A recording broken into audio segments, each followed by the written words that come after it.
আওয়ামী লীগ ছাড়াই দেশের মানুষ নির্বাচন চায় মনে করেন প্রধান উপদেষ্টার প্রেস সেক্রেটারি শফিকুল আলম। রবিবার এক জরিপের ফল দেখে এমন মন্তব্য করেছেন তিনি। আর পিআর নাকি বিদ্যমান পদ্ধতিতে নির্বাচন হবে তা নিয়ে রাজনৈতিক দলগুলো সিদ্ধান্ত নেবে বলেও জানিয়েছেন প্রধান উপদেষ্টার press secretary.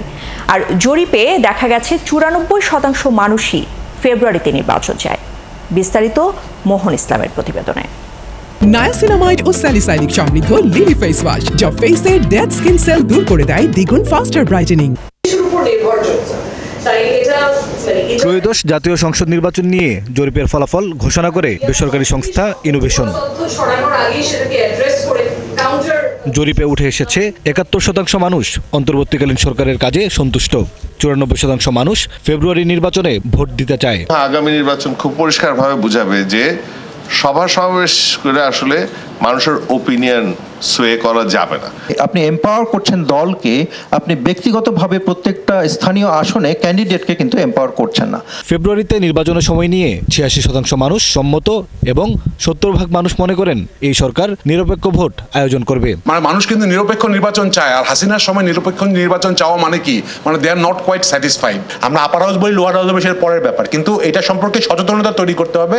Because 60% people are not at all, মানে they don't know even what is PR. অনুষ্ঠানে প্রেস সচিব বলেন, এই জরিপেই বলে দিচ্ছে আওয়ামী লীগ ছাড়াই দেশের মানুষ ভোট চায়। এটা ধরে নিয়েছে যে উইদাউট পতিত স্বৈরাচারও ইলেকশনটা ভালো হবে।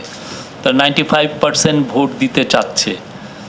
তাদের যদি সেরকম বড় একটা সাপোর্ট থাকতো তাহলে তো একটা বড় অংশ বলতো যে না, আমরা ভোটই দিব না, ভোটটা একটা রিগড হবে। জরিপে আরও উঠে আসে 56% মানুষ পিআর বোঝেন না, 21% পিআর চায় এবং 22% পিআর চায় না।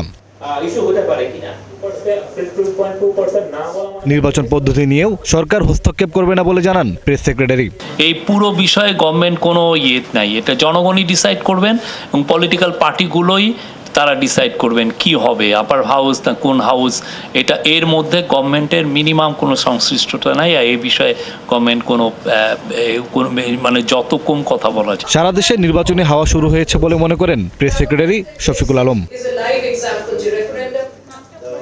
মোহন ইসলাম, 71, ঢাকা।